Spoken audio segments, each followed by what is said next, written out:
commitment in a relationship and who are determined to do whatever it takes to have a fulfilling connection on all four levels: spirit, mind, heart and body. Yes, this tape is about sex drive conflicts, but it's more than that. It's about the whole of your relationship. And when I describe the relationship connection on the four levels, I suggest that each is worth 25%. Now, this means that your sex life makes up 25% of your relationship. So if it's feeling bad for you, or perhaps even worse, it's non-existent, that means you are being ripped off 25% in your relationship.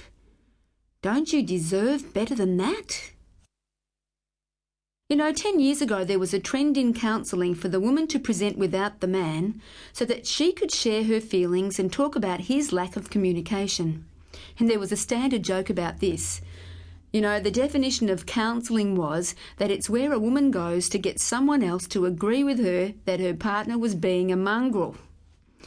Well, that's all changed, and more often the man is the initiator of counselling, at least for sex therapy. And his attitude is usually intensely protective of his woman.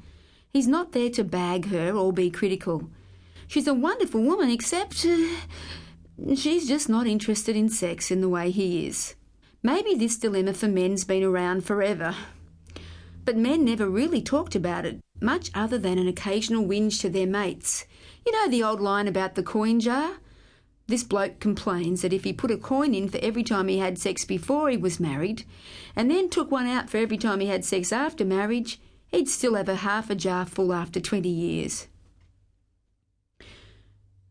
Now men really want to know how to improve their quantity of sex, and they'd love to improve the quality of sex as well. Yet nowadays this sex scarcity is certainly not only a man's problem. There's a great book for women by Janet Wolfe called What to Do When Your Man Has a Headache. Guys are becoming very stressed by work and the demands of becoming snags, or at least men who come out of their caves to communicate. And more women are complaining that they're not getting the sex they want. So let's face the facts. For men and women, the most frequently occurring problem presenting for sex therapy is a discrepancy of desire between partners. One person wants to make love more often, more adventurously, or in a different time pattern than the other. And this often results in frequent unresolved conflicts, which interfere with other aspects of the relationship and can indeed send it down the tube. Let's look at a few typical situations.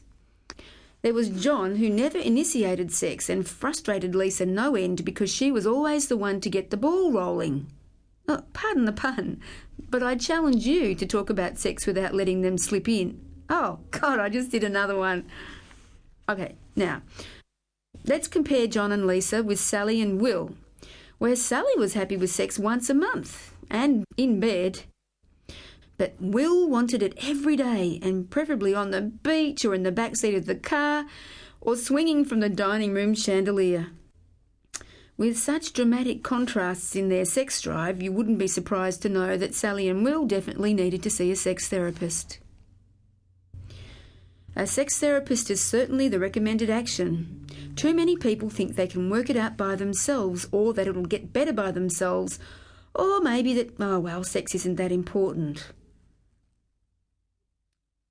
Wrong.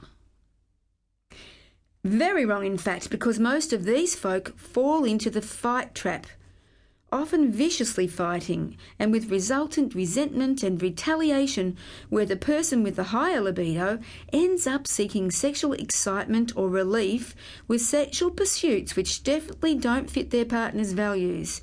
I'm talking about things like very intense pornographic material, tabletop dancing, and prostitutes. Now, there are 4 major obstacles to solving sex drive conflicts. The first one is the Mars-Venus syndrome. Yes, men and women do think and feel differently. The second one is that people get plugged into what they think is normal. The third one is that people don't know how to talk about sex.